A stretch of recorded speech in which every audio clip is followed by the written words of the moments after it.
The results are in on the NCAA football report card from Tides, and it does not look like Mama will be putting this one on the refrigerator.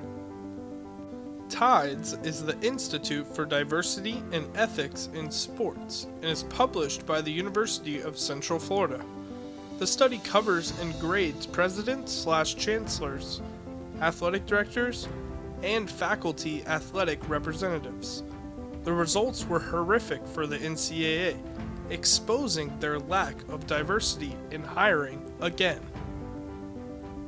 For the second year in a row, Division I FBS teams scored an F for gender hiring practices and a B- for racial hiring practices. Their overall score of D+ is still the worst score they have ever reported, behind the NFL, MLB, NBA, WNBA, and MLS. The problem is not confusing for anyone to see. Colleges and universities continue to let white men dominate these positions across the country.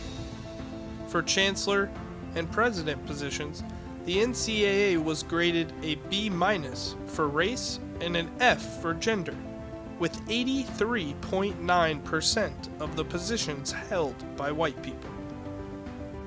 For athletic directors, they scored a B for race and an F for gender, with 81.5% of the positions held by a white person. And lastly, for faculty athletic representative positions, the NCAA was graded a B for race and a B- for gender, with again 81.5% of those positions held by white people. Racial hiring for presidents and faculty athletic positions dropped half a letter grade from the year before. Here is what Super Bowl champion and NFL Hall of Famer Tony Dungy has to say.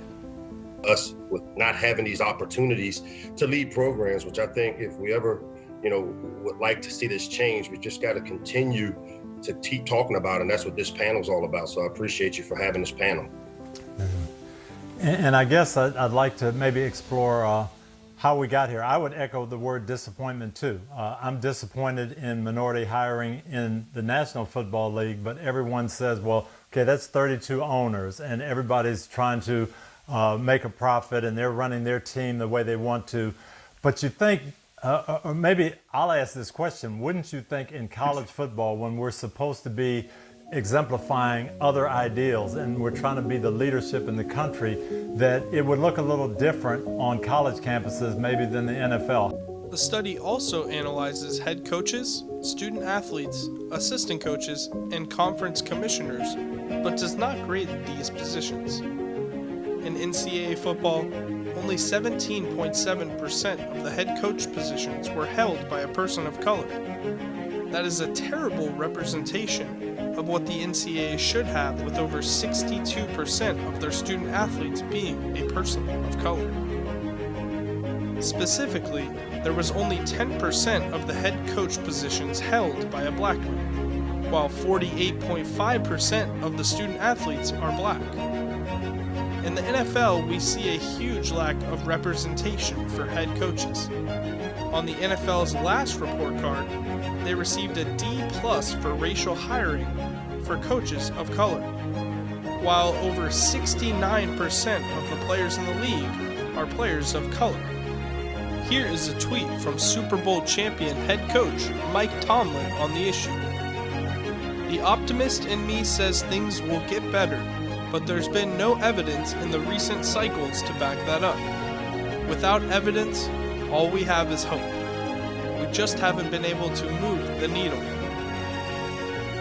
Since 2016, we have seen many women assistant coaches breaking barriers in the league, becoming pioneers of their space. But the league has not had more than 2 women coaching at a time, until this past season, when the NFL quadrupled their previous high, having a total of 8 women in an assistant coaching position. The results are far from what we want them to be, but it's an excellent start. This is Katie Sowers, the offensive assistant coach for the San Francisco 49ers, on how the game is moving forward. I would love to see myself as a head coach someday. I know some people might think it's crazy, but if we look back at the way that we've built society, we have so many gender norms. And back in the day, if you would have said that women are going to play basketball with the same rules that men do, they would have thought that was crazy. Being a head coach to me is a teacher, and I think we would never question whether men would ever listen to a woman as a professor or a teacher. Me being a woman, I don't think really makes that big of a difference, because not all male coaches are the same. Not all female coaches are going to be the same. I'm going to bring my personality no matter what. Is today the day we learn more about Richie James? I feel everybody energy today, man. We need more diversity in all jobs, especially here in sports. With the world making strides each and every day with diversity, it is time for NCAA football and the NFL to finally catch up. For Full Sail Live, I'm Noah Latch.